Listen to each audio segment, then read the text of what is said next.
Já, komið sæl og blessuð. Læsisverkefni mitt var unnið á Akureyri í páskafríinu í tengslu við fjölskylduna mína og þess vegna það að horfa á myndband af fjölskyldunni minni. Og þarna kemur mitt bróðir minn og ég tók svona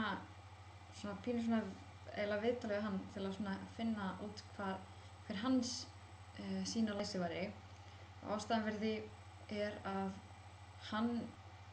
eiginlega bara heilbrigða útgáfan af mér, þannig mér langaði eiginlega bara að heyra hvað heilbrigða útgáfan af mér fyndist læsi eða hvað væri hennar, af því hann eiginlega bara svolítið ég fyrir 10 árum eða eitthvað. Og þegar ég fór að spyrja hann þá fannst honum hann mikið íþróttum og svoleiðis og ég fór eitthvað að spyrja hann hvað læsi fyrir þér og hann alltaf byrjaði að segja að það væri þegar maður var að lesa í bók og allt þetta. En svo fór hann strax að tala að lesa í manneskjur og svoleiðis. Mér fannst það pínu áhugavert að manneskja sem var ekki mikið búin að pæla í læsi myndi strax fatta eða myndi strax fara að hugsa út í það hvað það væri. Og þess vegna fór ég að tala við fleiri í fjölskyldunni minni og komst að því að það einhvern veginn af því að fyrst þegar ég heyrði eitthvað læsi var ég bara það er bara að lesa í bók og eitthvað. En svo þegar ég fór eitthvað að tala, þegar við fórum einhvern veginn að ræða saman þá kom upp mjög skemmtilegar pælingar hvað það væri. Og mér finnst mjög leiðilegt að geta ekki sýnt ykkur það. En ég ætla bara að segja ykkur hvað hann,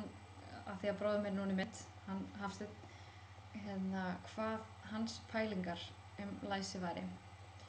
Og hann var að tala að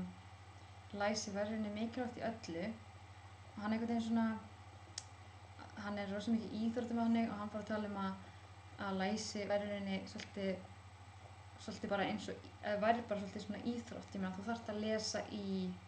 einstakling, að lesa í aðstæður, að lesa í reglur, að lesa í alls konar. Og mér finnst það alltaf skemmtileg samlíking að læsi væri íþrótt. Þú getur verið góður í sumum pörtum af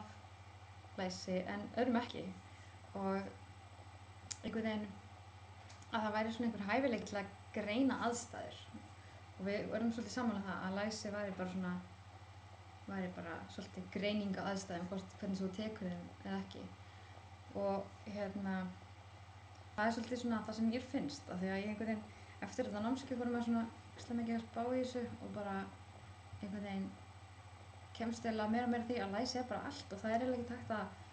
setja niður eitthvað eina setningu. Þannig mér fannst eiginlega langaði mig að hafa verkefni bara umræður en því miður þá fáið bara mig að segja frá. En við vorum að tala, við vorum að hugsa hvort það væri mikilvægt að kenna læsi og við vorum bæði mjög sammála það. Svo reyndar bauð ég systur mér líka inn í samtali og þá kom allt annar vinkill. Henni fannst í rauninni ekki vera hægt að kenna læsi en bróður minni fannst meira að vera hægt að kenna það er í rauninni hægt að sýna einhverja hegðun og þú getur kennt hefðbundna læsi, ég meina að lesa á bókuslega það kenna það en ég meina hægt að kenna til dæmis hægt að kenna fólki að bregðast á einhvern hátt eða sjá einhvern ákveðinn þátt út úr einhverjum ákveðnum aðstæðum eins og við fórum aðeins að tala eins og líkamstjáning, body language að það væri reynist alltaf mikil partur af læsi og ég meina það er hægt að kenna líkamslæsi eða þannig en einhvern veginn ekki það samt ekki einhvern veginn sama og við einhvern veginn mér finnst vera svolítið lýsandi að við einhvern veginn bara opnum þetta alveg og þetta endaði einhvern veginn bara í að læsi allt og bara það ekki hægt að skilgreina og ég held að það sem ég fekk mest út úr þessu